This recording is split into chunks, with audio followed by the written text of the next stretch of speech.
삼성의 고성능 게이밍 노트북 오디세이의 언박싱, 분해, 셀프 업그레이드, 그리고 기본 드라이버 설치까지 알려드리겠습니다. 궁금하시면 영상을 끝까지 봐주세요.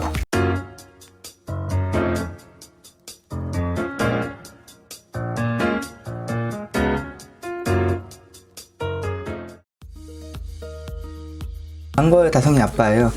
고성능 게이밍 노트북은 에이서나 델, 레노버 같은 외산 노트북이 확실히 가성비가 좋고 노트북의 완성도가 높습니다. 하지만 개인 취향으로 삼성, LG 모델을 선호하시는 분들도 분명히 계실 거라 생각해요. 이 분들은 사실 선택의 폭이 좁습니다. LG도 고성능 노트북을 만들고는 있지만 노트북 사업 자체가 경량화 노트북에 거의 올인하고 있기 때문에 고성능 노트북에 기대를 하지 않는 것이 좋을 듯하고, 그래도 나올 때마다 욕을 들어먹지만 시간 맞춰 꾸준히 나와주는 삼성 오디세이가 그나마 선방하고 있다고 생각합니다. 사실 고성능 노트북을 삼성, LG로 구매하시려면 선택은 오디세이 밖에 없죠. 저는 게임은 하지 않지만 외부에 나가서 포토작과 영상작업 할 일이 많아 이 노트북을 구매했습니다. 일단 좋은 CPU와 그래픽이 들어있고 발열 시스템도 좋아 보이고 디자인도 괜찮아 큰 고민 없이 선택했습니다. 고성능 노트북은 높은 출력이 필요하기 때문에 이렇게 어댑터가 크고 무겁습니다. 제가 리뷰할 때 개인적인 이야기나 불필요한 이야기는 잘 하지 않는 편인데 이 리뷰는 중고등학생도 보고 있으니 리뷰와 관계없는 말 딱 1분만 빠르게 할게요. 여기 보시면 19V라고 적혀있고 6.32A라고 적혀있어요. 중학교 물리 시간에 전력 구하는 공식을 배웁니다. P는 VI. 이걸 쉽게 암기하려면 손 비면 피나요 라고 외우시면 돼요. 손 비면 피나요. 저는 고등학교 졸업한 지 15년이 넘었는데도 아직도 외우고 있어요. 이렇게 외우면 절대 안 까먹습니다. 아무튼 전력은 전압 곱하기 전류라는 의미입니다. 그래서 전압 19V를 대입하고 전류 6.32A를 대입하면 어댑터의 전력은 120W가 나옵니다. 정확히는 최대 전력이 120W죠. 일반 저전력 노트북들이 45W를 사용하는 것을 생각하면 성능이라는 것은 결국 전력으로부터 나온다는 것을 알 수 있죠. 같은 배터리 용량 기준 전력이 3배 높은 만큼 배터리 효율도 3배 떨어진다고 생각하면 대략적으로 맞습니다. 저전력 노트북의 어댑터와는 이 정도의 사이즈 차이가 납니다. 전체 알루미늄 바디로 깔끔합니다. 디자인과 사이즈, 무게는 이 다음 리뷰에서 자세하게 다뤄보겠습니다. 바로 분해하겠습니다. 나사 사이즈는 모두 동일하고 그냥 십자 드라이버로 푸시고 리무버 이용해서 틈을 벌려 합판 분해하시면 됩니다. 항상 그랬듯 저는 신용카드를 이용했습니다. 꽤 강하게 물려 있어서 분해 난이도가 완전 쉬운 편은 아닙니다.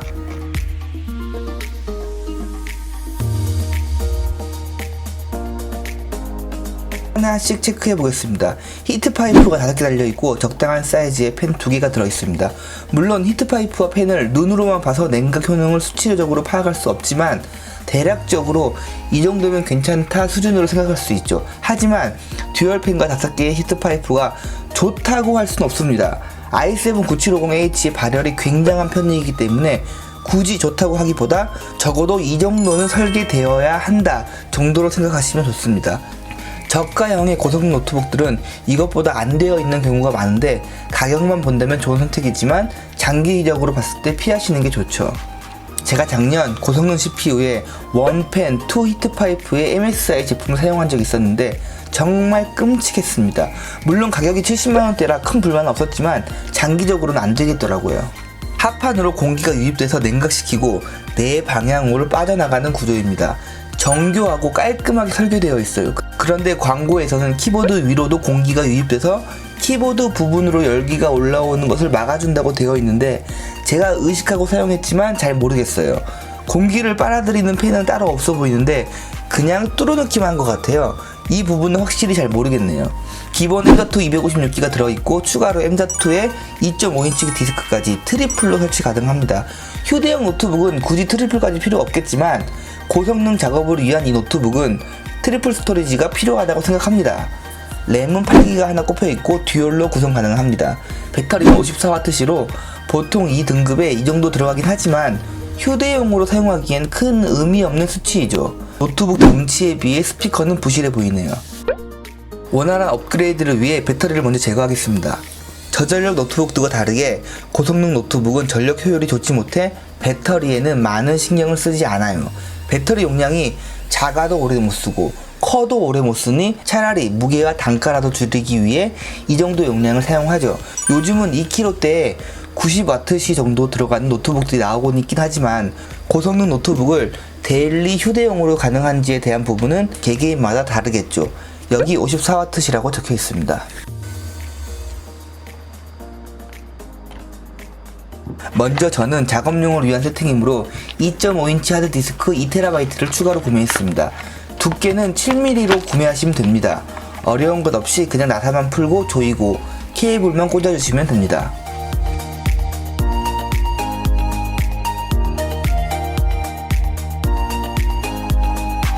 M.2는 2개 달 수 있고 여기에 이렇게 하나 더 설치할 수 있습니다. 저는 개인적으로 단순 저장용은 HDD가 더 좋다고 생각하지만 좀 더 빠른 속도를 위해 듀얼 M.2로 가시는 것도 좋은 선택입니다. 그리고 HDD는 기본적으로 작동 시 소음이 생기기 때문에 조용한 환경을 위해 M.2를 듀얼로 설치하는 분들도 계시던데 어차피 모든 소리는 팬 소리에 묻히게 되어 있습니다. 요즘 HDD 굉장히 조용하니 가성비를 원하시면 2.5인치 하드디스크를 추천드립니다. 저는 16기가 램을 추가해서 총 24GB로 맞췄습니다. 램은 높을수록 좋지만 본인 환경에 맞게 적당히 하시면 좋을 듯 합니다.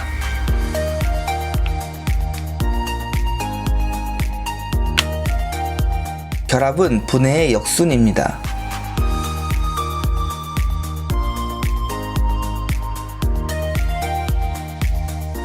잠깐 첫인상을 말씀드리고 기본 드라이버 설치 방법을 알려드리겠습니다. 윈도우 설치 후 용량 작은 기본 프로그램 설치하고 있는데 갑자기 팬이 윙하고 풀로 도는 걸 보고 고성능 노트북임을 인지하게 되었습니다. 최근에 조용한 저전력 노트북만 사용하다 고성능 노트북을 오래간만에 사용해보니 팬 소리가 적응이 안 되네요. 삼성 오디세이만 이런 게 아니고 i7 9750H 같은 고성능 CPU를 사용하는 노트북들은 전부 팬 소리가 크게 납니다. 고성능 작업을 한다 해서 꼭 나는 건 아니고 이렇게 시도 때도 없이 돌기 때문에 독서실 같은 조용한 곳에서 사용은 힘듭니다. 그래서 제가 받은 첫인상은 팬 소리 시끄럽다. 별것도 안 했는데 너무 시끄럽다 입니다. 삼성 노트북들은 드라이버 설치가 굉장히 쉬워요. 그런데 유의할 점이 있으니 처음 세팅하시는 분은 제 영상을 잘 따라오시면 됩니다. 삼성은 자체적인 드라이버 프로그램이 있습니다. 일단 삼성 업데이트라는 프로그램 설치하고 바로 실행해주세요. 이 설치 파일 링크는 제가 본문에 남겨둘게요. 그리고 본인의 모델 넘버를 입력하시면 되는데 노트북 하판이나 박스에 적혀있는 시리얼 넘버 입력하셔도 돼요. 그리고 윈도우 10을 클릭하면 설치 가능한 드라이버와 소프트웨어들이 나오는데 필수는 다 설치하시면 돼요. 여기서 조심해야 할 부분이 그냥 전부 다 설치하면 안 되고 아래로 내려서 일반 부분은 일단 전부 체크 해제하세요. 그리고 본인한테 필요한 것만 설치하시면 됩니다. 그런데 봐도 뭐가 필요한지 모르겠죠? 그럼 필요한 게 없는 거예요. 저 같은 경우는 삼성 리커버리는 설치합니다. 복구 프로그램인데 사용할 줄 모르면 안 쓰게 되니 그냥 설치 안 하셔도 돼요. 여기는 전부 의미 없이 노트북을 느려지게 하는 것들이에요. 저장하기 누르고 설치될 폴더 위치를 잘 기억해 둡니다. 설치하고 있는데 여기서 또 팬이 엄청 돌기 시작하네요. 고성능 노트북을 사용할 때 이런 일들은 그냥 일상다반사예요. 그러려니 하고 넘어가시는 게 정신건강에 좋아요. 여기서 끝난 게 아니고 설치된 폴더로 이동하세요. 필요한 드라이버는 여기 다 있습니다. 하나씩 설치할 필요 없이 아래 시스템 소프트웨어 아이콘 누르면 원하는 모든 드라이버를 전체 자동 설치할 수 있습니다. 몇 번의 재부팅이 일어나고 설치가 완료됩니다. 삼성 프로그램은 정말 깔끔하게 잘 되어 있어요. 아까 제가 말씀드린 쓸데없는 자사 프로그램 설치만 조심하시면 될 듯 합니다. 이 다음 리뷰에서 오디세이의 디자인에 대한 리뷰와 성능, 전반적인 사용 환경에 대해 다뤄보겠습니다. 궁금하시면 구독해주세요. 감사합니다.